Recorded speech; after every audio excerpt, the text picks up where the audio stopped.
Hola, voy a cuadrar esto, aquí está. Bueno, en este vídeo voy a explicar unas cositas relativas a la mecánica estadística. Bueno, voy a aplicar, mejor dicho, la mecánica estadística para calcular cómo es la energía interna, que voy a representar por U, de un gas ideal monoatómico. Un gas ideal monoatómico. Ahora diré lo que es esto. Monoatómico. Es decir, quiero calcular qué expresión tiene la energía interna. Y para eso, primero voy a tener que calcular cómo está relacionada la presión de un gas en función de la energía cinética media, eso significa este segmento, de las particulitas que forman el gas. P, la presión, tiene una relación con la energía cinética media de las partículas. Pues vamos a encontrarla. Y luego, pues también vamos a encontrar otra relación de la temperatura del gas, también en función de la energía cinética media. Una vez que tenga esto, pues ya voy a calcular la energía interna de un gas monoatómico, el gas ideal. En general, la energía interna depende de la temperatura. Pero para el caso de un gas monoatómico, gas ideal monoatómico, la relación de la energía interna, la relación en función de la temperatura, pues es fácil. Entonces, esto es lo que vamos a encontrar.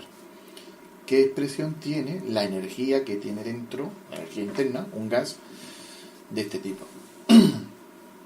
Bien, pues vamos punto por punto. Hay que ir viendo varias cosas antes de... No vamos a ir todo de golpe. Primer punto que hay que aclarar. ¿Qué es eso de un gas ideal? ¿Un gas ideal?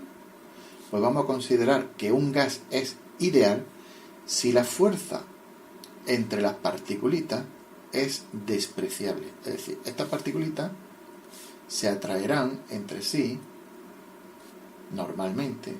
Pues bien, cuando esas fuerzas, entre todas, aquí yo he dibujado solo 3, pero imaginaros que aquí hubiera muchas. Pues cuando estas fuerzas son despreciables, entonces, cuando las fuerzas esas son despreciables, tienden a cero, entonces es cuando hablamos de un gas ideal.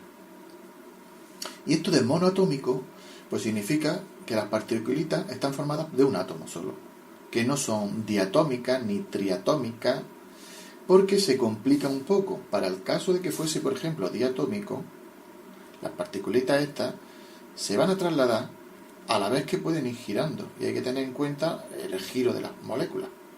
Sin embargo, si consideramos que el gas es monoatómico, el giro no existe. O no existe o no lo tenemos en cuenta, porque nos estamos imaginando que son partículas puntuales. Luego no tiene mucho sentido un punto que gira.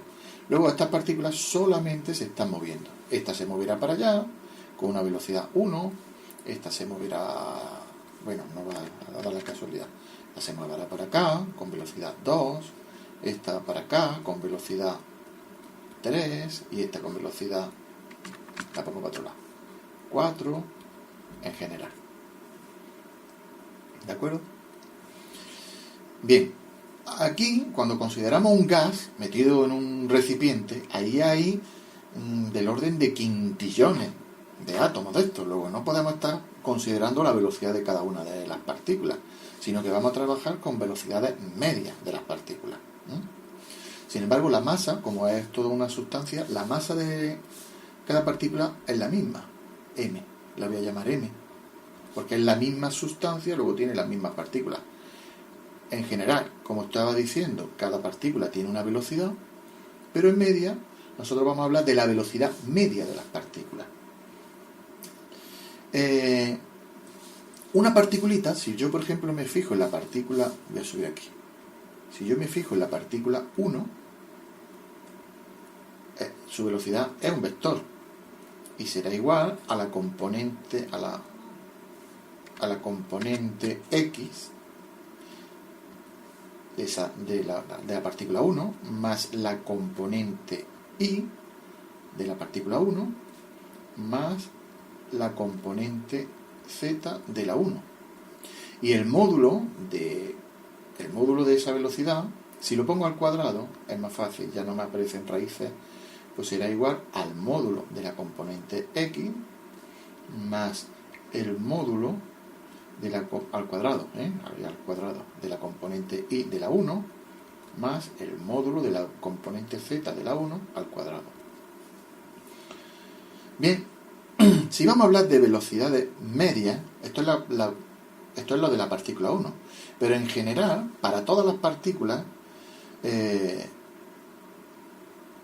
en media, podríamos decir lo mismo. Vamos a ver si me aclaro. Si yo escribiera la misma expresión para la partícula 2, para la partícula 3, para la partícula 4, en general, cada una tendrá distintas Vx, Vi y Vz.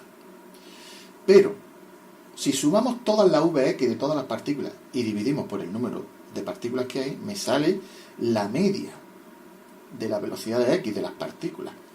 Y si hago lo mismo para la componente y, me va a salir la media de la componente y de las partículas. Y si hiciera lo mismo con la z, pues me saldría la media. Bien, como no hay ninguna razón por la cual las partículas tengan una tendencia a moverse más hacia la derecha, hacia la izquierda, hacia arriba, sino que esto es aleatorio y hay tantísimas partículas, estas medias son iguales. Es decir, porque tiene la misma probabilidad que se mueva en el eje X, en el eje Y, en el eje Z, cada una de ellas. Luego la velocidad media en el eje X de todas las partículas es igual a la de la Y, igual que la de la Z. Por eso, si yo escribo la velocidad media de cualquier partícula, pues será 3 veces una de ellas. Pues por ejemplo, la velocidad el eje X media. ¿De acuerdo? Es decir, la velocidad media de cualquier partícula es 3 veces la velocidad media de cualquiera de sus componentes. Bien, pues ya tengo una primera idea que vamos a necesitar para el desarrollo.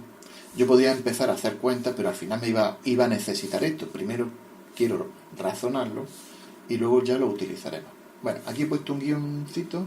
Ahora otra idea, otro guión. Estamos hablando de gases ideales. Pues recuerdo que los gases ideales cumplen P por V igual a nRT. Es una ecuación que mediante la experimentación se verifica. Donde R es la constante de los gases y N es el número de moles. P, la presión. Aquí voy a poner P, le voy a poner un pie, porque ahora después utilizaré otra P, y para distinguirla de esta. T, la temperatura absoluta, y V, el volumen que ocupa, y que también le voy a poner así. ¿De acuerdo?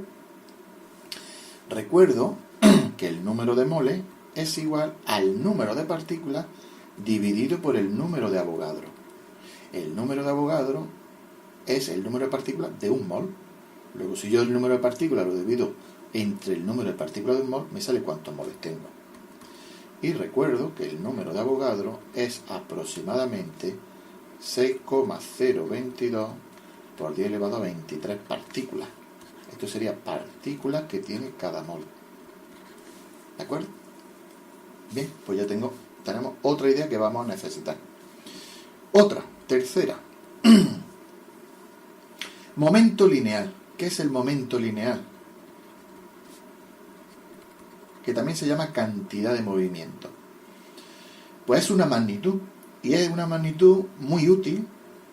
Se representa por P. Si yo me imagino una partícula de masa m moviéndose a una cierta velocidad v, pues P es un vector que se calcula como la masa por la velocidad. ¿Por qué se define esto? Pues bueno, porque el momento lineal tiene una propiedad muy importante, y es que el momento lineal de una partícula, cuando choca, permanece constante, no cambia. La partícula podrá desviarse, pero permanece constante. En realidad, el principio lo que dice es cuando varios objetos chocan, el P de todo el sistema es el que permanece constante. Pero si nosotros, por ejemplo, suponemos una partícula que va a chocar contra una pared, y la pared la vamos a suponer que es muy masiva, no se va a inmutar, Entonces, si tenemos una partícula que viene por aquí con un P, ¿vale? Voy a suponer que este es el eje X. El eje Y para arriba y el eje Z estaría saliendo fuera de la pantalla. Bueno, esta partícula chocaría y rebotaría. Vamos a suponer que el choque es elástico. El choque elástico significa que la partícula ni se va a frenar ni va a acelerar al chocar. Mantiene la velocidad. Eso es un choque elástico. Más o menos lo que hacen las bolas de billar. Bien, SP, este momento, tiene esta componente X de P y esta componente Y de P.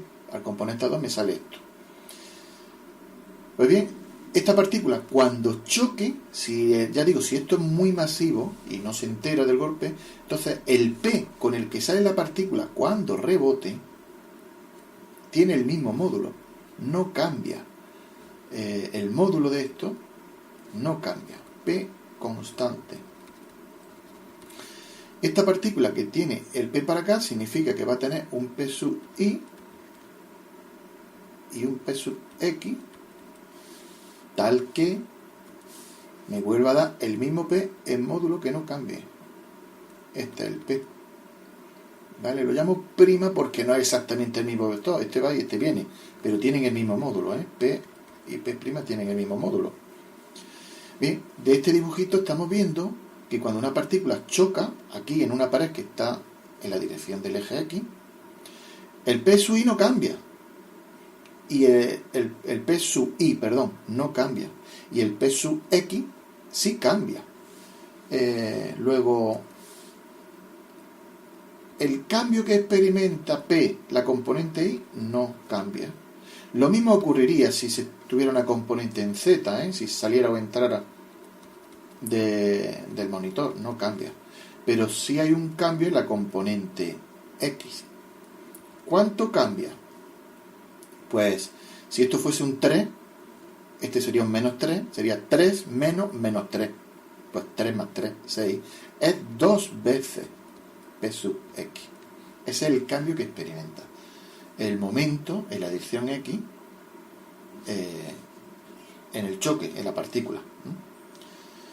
Esto también lo vamos a necesitar.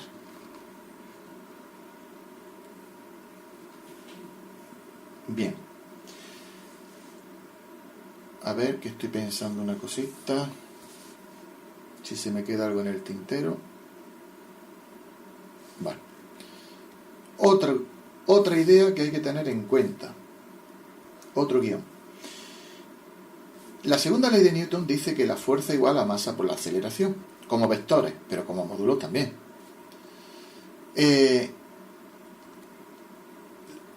A lo mejor, dependiendo de la altura de curso, puede que hayáis visto las derivadas o no. Pero la aceleración es la derivada de la velocidad con respecto del tiempo. Si no habéis visto las derivadas, bueno, esto se puede entender como la aceleración es el cambio que se produce en la velocidad dividido entre el tiempo que ha tardado en hacerse ese cambio. Estos son cambios, la D significa que se deja que pase muy poco tiempo. El pequeño cambio que experimenta la velocidad en ese pequeño tiempo. ¿Vale? Cuando no es pequeño, pues... vamos a ver. No. Voy a hacer una cosa. Si yo la masa la puedo meter aquí dentro. Porque me da igual decir el cambio que experimenta la velocidad y luego lo multiplico por m, o la dejo aquí calculo esto y digo el cambio que experimenta esto. Es exactamente lo mismo. Aquí tendría esto. Lo que pasa es que esto estoy viendo que es P, el módulo de P, el momento lineal. Luego, la segunda ley de Newton, fijaros que la he reescrito de esta manera. La fuerza igual al cambio que experimenta P entre el tiempo que se ha tardado en hacer ese cambio. En realidad, esta es la segunda ley de Newton, que se suele escribir de esta manera y es como se da en cursos básicos, suponiendo que la masa no cambia. Entonces, si la masa no cambia, de aquí podemos llegar a aquella ecuación. Pero esto es. Bien, una partícula, y ahora me voy a lo de arriba, una partícula que choque va a aplicar una fuerza, y la fuerza que aplica la podemos calcular viendo el cambio que experimenta P en la dirección de X, por eso la fuerza que va a experimentar es en el eje X. Pero bueno, como es la única que hay, pues es F, la propia F, entre el tiempo invertido. Luego, una partícula que choque va a aplicar una fuerza que es igual a esto. ¿De acuerdo? Bien, recuadro aquí y esto lo utilizaremos más adelante. Bueno, esto va viento en popa. Esto es, yo sé, 1, no sé si luego utilizaré los números, pero bueno, los números 1, 2, 3, 4, bien. Más ideas previas. Voy a llamar, cambio de color, N' al número de partículas por unidad de volumen que haya. Si yo me voy a imaginar un recipiente con un gas aquí, N' va a ser el número de partículas por unidad de volumen. Es decir, si yo llamo N al número de partículas que hay aquí dentro hay N mayúscula partículas. Y esto tiene un volumen V mayúscula, pues el número de partículas dividido entre el volumen, eso es el número de partículas por unidad de volumen. Y eso lo voy a representar por N'. ¿De acuerdo? 5. Otro guión. Me va a faltar pizarra. Voy a definir una constante que se llama constante de Boltzmann.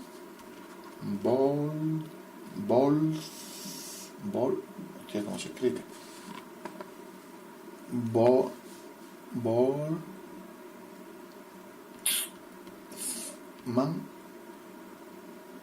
con 2 N. Voy a definir a la constante de Boltzmann como R, que es la constante de los gases, dividida por el número de Avogadro. ¿Vale? Su valor no me lo sé, pero si ponemos aquí el valor de R, y cuidado, no el 0,082, porque eso no es en el sistema internacional. Si ponemos R en el sistema internacional, que es, estoy mirando en internet, 8,314 julios por cada Kelvin y por cada mol, y lo divido entre el número de Avogadro, que es 6,022 por 10 elevado a 23 partículas partido por mol, pues mol se me va con mol, y esto sale aproximadamente 1,380 por 10 elevado a menos 23. ¿Y qué me ha quedado? Julios partido por Kelvin y por partícula, y por cada partícula. Bueno, partícula es adimensional. Bueno, lo vamos a dejar así. ¿De acuerdo? En el sistema internacional. Es una nueva acá que defino. Bien. Esta sería la 6. Y no sé si ya me puedo meter en el meollo. Bueno, solamente otra cosita y ya me meto en el meollo de las cuentas.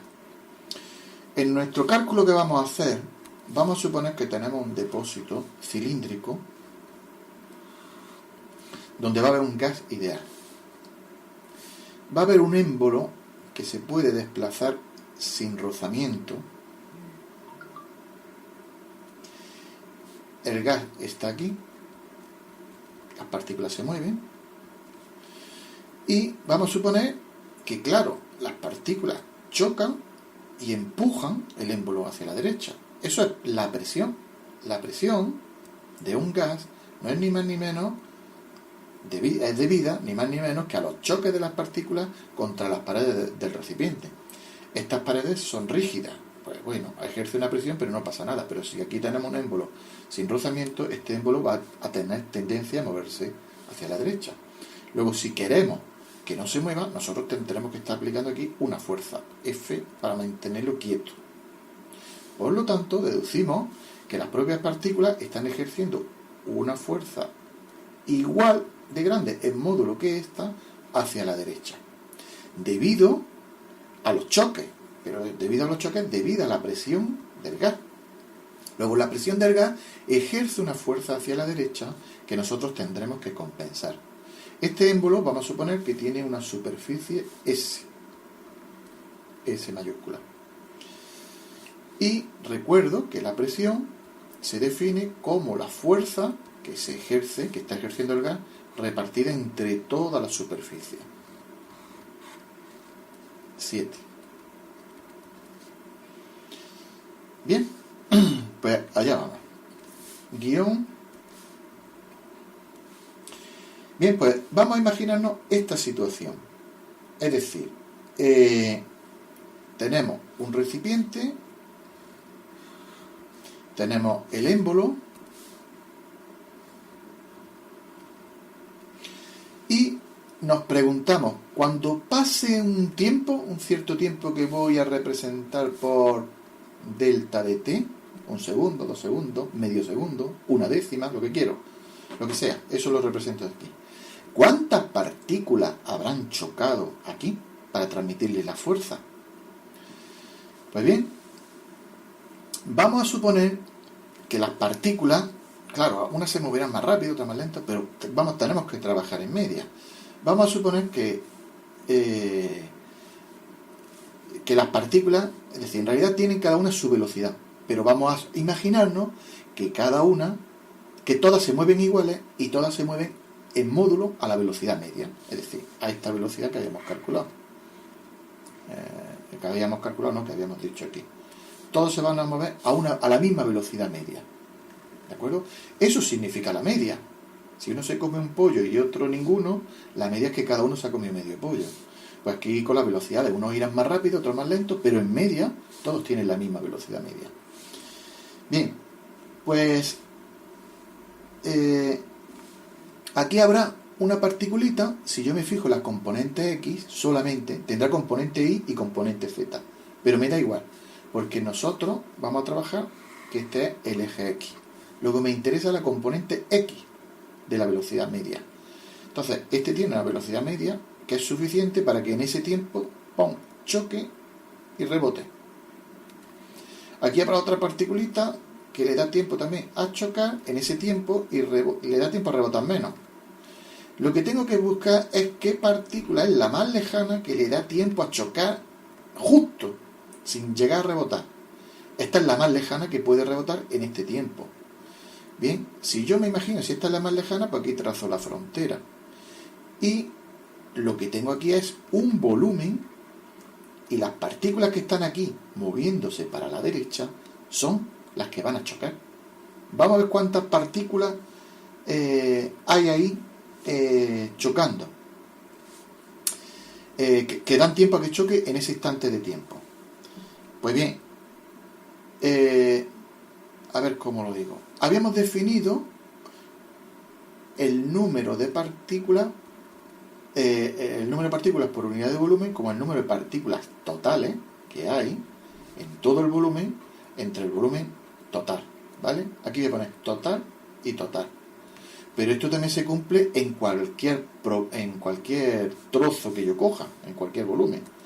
En este volumen, que yo voy a llamar simplemente V mayúscula, habrá N partículas. Luego, esto también es igual al número de partículas en ese volumen. Vale. De todas las partículas que hay aquí dentro, que hay N, que todas tienen la misma velocidad media, pero resulta que unas se moverán la misma velocidad media X.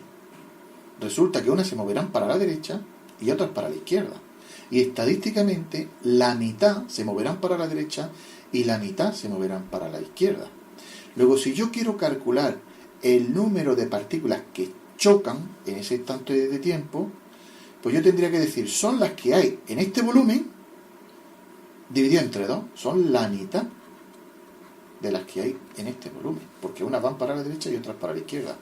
Y esta n de aquí, que no lo he puesto, pero lo despejo, es el volumen S por esto, que sería un dato.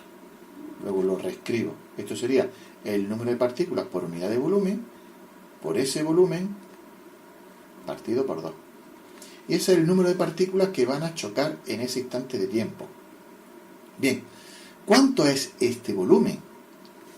Pues ese volumen es el volumen de ese cilindro. Y ese cilindro tiene desde aquí hasta aquí, eso mide la velocidad x media por el tiempo.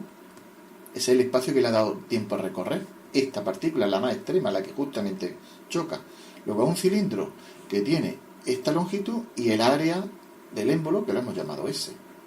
Luego esto, el volumen S, lo voy a sustituir por la velocidad en eje X media por la superficie del émbolo, partido por 2.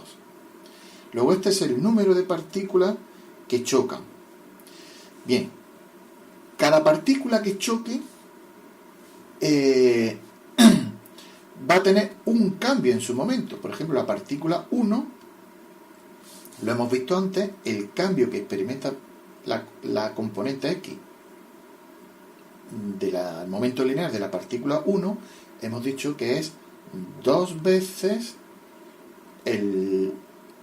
su componente X, ¿de acuerdo? Del momento de la partícula 1. Es decir, P hemos visto que es la masa por la velocidad, luego es 2 veces la masa de la partícula por la velocidad en el eje X. Estamos hablando en media, la velocidad en el eje X media. Luego este es el cambio que experimenta P, X, la componente X de P, de una partícula. El que experimentan todas, ya no le pongo aquí nada, será el número de partículas que choquen, que es esto, por el cambio que mete cada una. Y esto es el número de partículas que choquen por 2m, velocidad en el eje X, media. El número de partículas que choquen, aquí lo tengo, lo voy a sustituir. n', velocidad en el eje X, media, s, partido por 2. Aquí ahora ya escribo lo que me queda.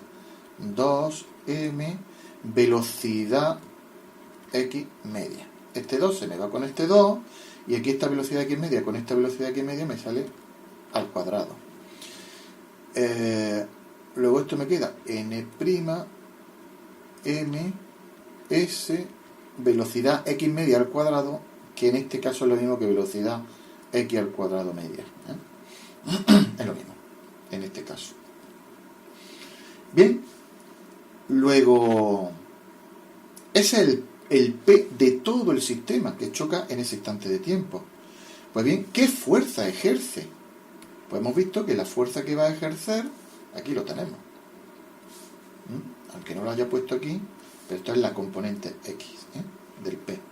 Pues la fuerza que va a ejercer en el eje X, que es la total, porque no hay en el Y y en el Z, es el cambio que experimenta P entre el tiempo invertido. Luego, si esto, que aquí me he comido algo, ¿verdad? A ver, n sub c es esto.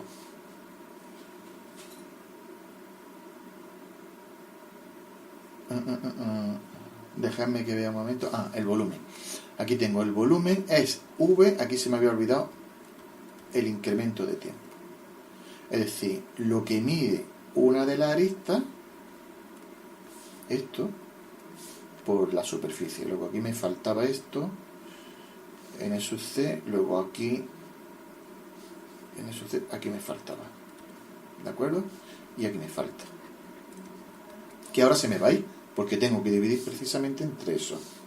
Y se me queda n', m, s, velocidad en el eje x al cuadrado, media. Luego esto es la fuerza que va a ejercer el gas sobre el émbolo.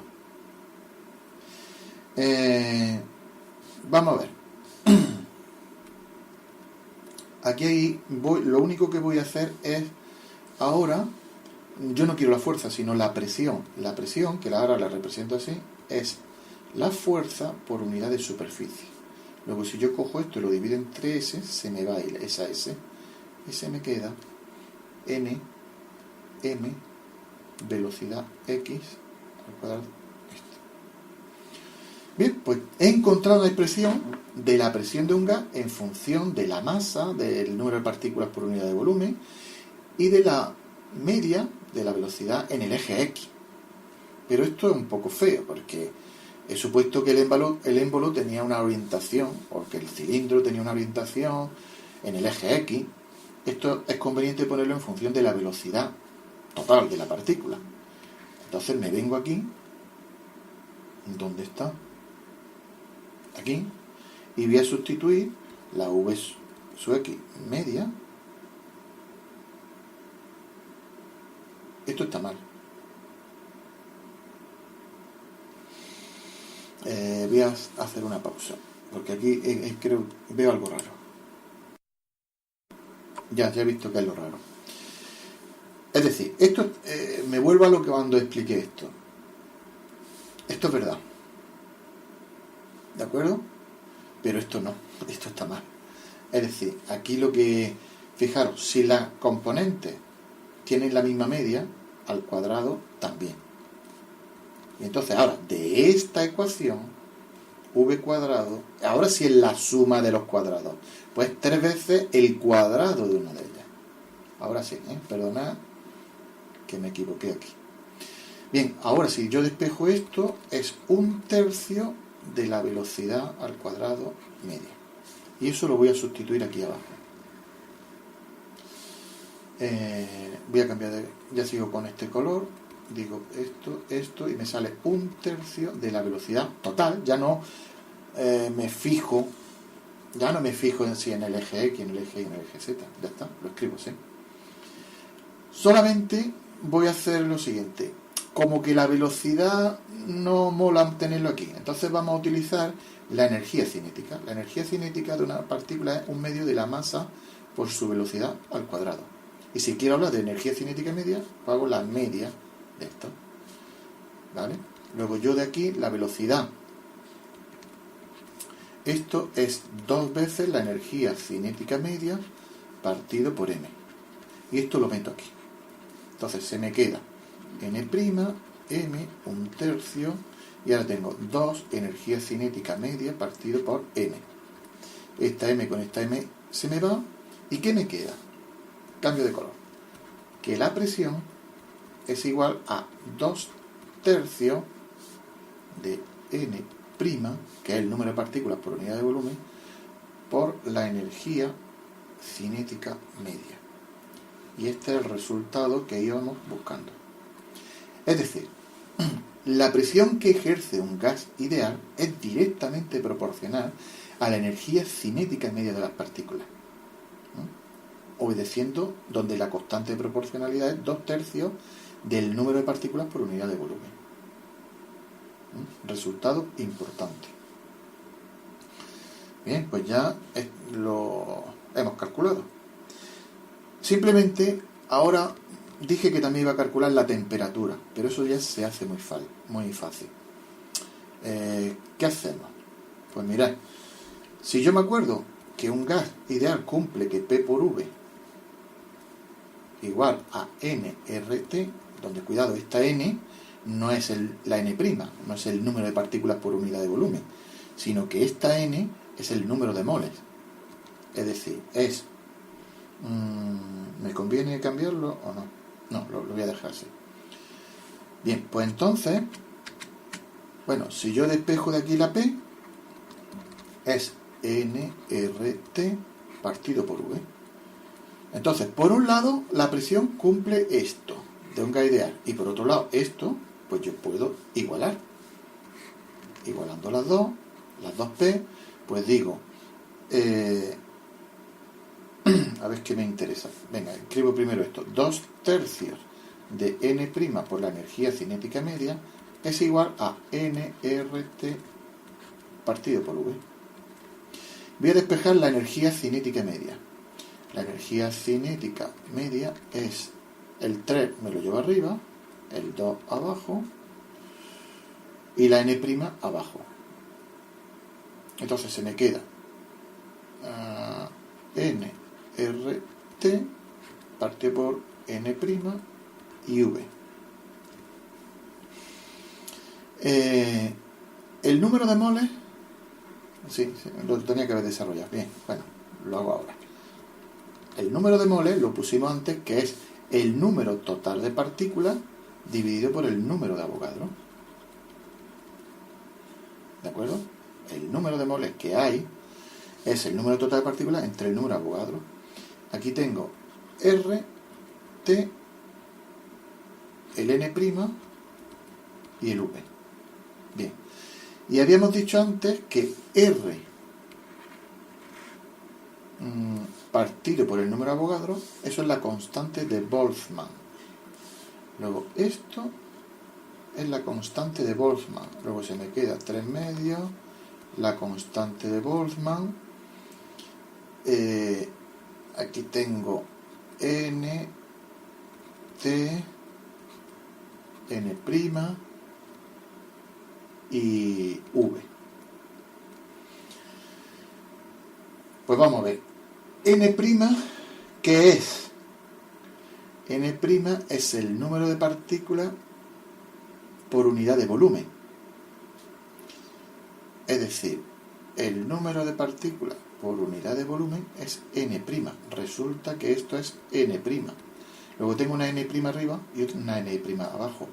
Luego esto se me queda 3 medios de K sub B T. Y ya hemos obtenido otro resultado importante. Y es que la energía cinética media de las partículas es igual a 3 medios de esa constante por T. Es decir, la energía cinética media de las partículas es directamente proporcional a la temperatura absoluta, la que va en Kelvin. Y esta es la constante de proporcionalidad. Bien. Y por último, ya tengo todo para calcular cuánto es la energía interna de un gas ideal. La energía interna será, como es un gas ideal, la energía interna es únicamente debida a la energía cinética de las partículas. No hay energía potencial porque no interaccionan entre sí. Entonces será la energía cinética media, es decir, la que tiene una partícula en media, por el número de partículas. Luego será el número de partículas que hay por la energía cinética media. Yo ahora simplemente sustituyo esto, pues la energía cinética media es 3 medios, la N la pongo aquí, la K sub B y el T. ¿De acuerdo? Y ahora lo que voy a hacer es, me voy a acordar que K sub B la voy a cambiar como R partido por N sub A.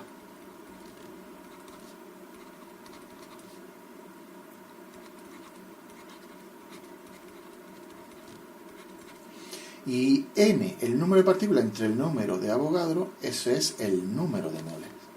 Luego esto me sale 3 medios del número de moles R T.